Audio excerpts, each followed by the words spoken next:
butt dance kind of sexual harassment? I think there is. This one? You mean the people outside my house? Yeah, the butt dance. Yeah, no, I think yes. I think because I'm a woman, I'm telling you, that has a lot to play with what they're doing outside my house. It's sexist entirely. I mean, not entirely. There are other issues as well. Perhaps they think I'm a minority or whatever, you know. But I think because I'm a woman, yes, I think it's a factor. But then it's a bully mentality, you see. It's a total infringement of my privacy. It is intimidating. If you looked at some of the videos, 10 men standing in front of someone's house, what does it mean, all right? And then, and I think it was shocking behavior, actually, yesterday in particular. It looks like it may go on, may not go on. I don't know. I don't know. I've made a police report, and I leave it at that. They don't need any more police reports.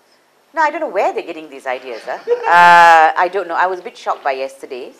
Of course, the burger, I mean, they won't know I'm vegetarian, so I don't quarrel with them for having meat. But apparently there was beef. Now, that to me, insensitive again. It's just the sheer insensitivity of their activities. Yesterday, I found pretty repulsive. People are curious to know that why you offer 100+ to the protesters. Oh, I was trying to do the Gandhian thing, didn't you notice? You respond with, well, I don't have a quarrel with people generally, you know. And it was just my way, I suppose, of trying to, you know, I suppose offer a hand in friendship or whatever it is. It was just an idea. So I thought, you know, but it was turned down, of course. 100+ owes me for promoting their drink.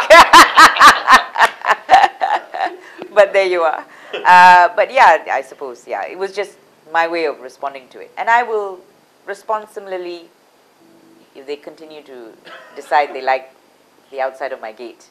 To be fair to the police, yesterday there were 6 of them there. They didn't arrest them, but they were there. And I appreciate that.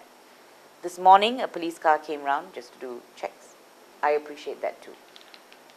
I do think the Deputy IGP is wrong when he says that it's not an offence. I can name any number of offences.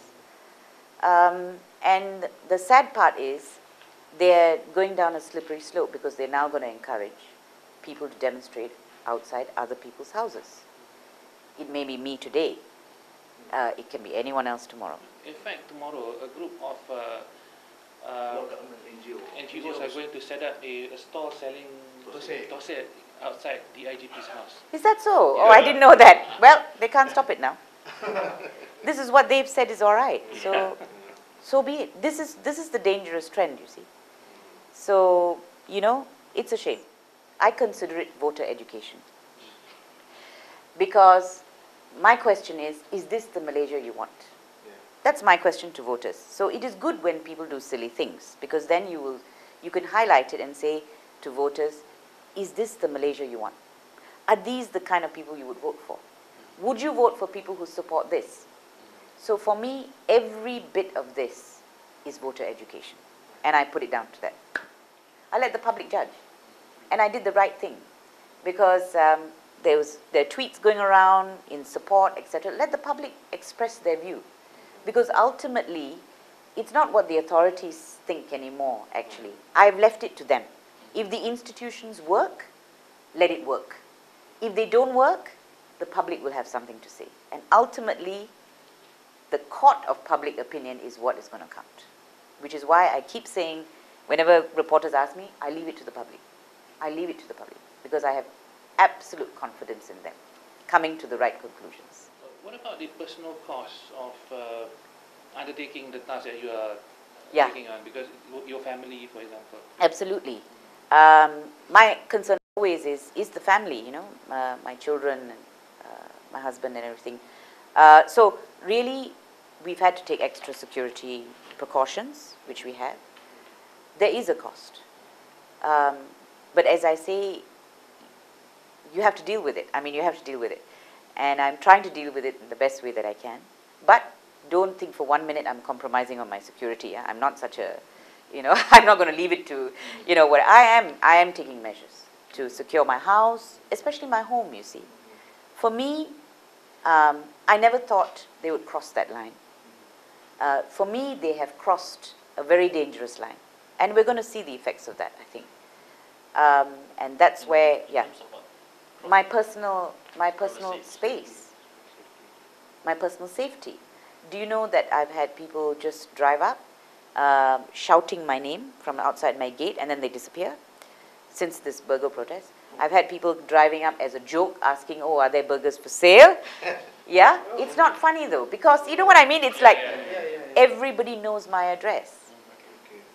So it's just, of course, people have said, you know, why don't you move out? I said, are you kidding? It's my house. I'm not moving out. Sorry. I will take measures to secure it, but I am not moving out. Okay? Because no one is going to make me do that. you didn't face this kind of incidents even after 2.0? Never. Not in my home. First time? Yeah, never. Never. Do you regret it? I mean, after Bersih point, do you regret? Or will you do anything different? I wouldn't do anything different. I don't know how to do anything different, actually, to be honest. MalaysiaKini.com. For the Malaysia Kini.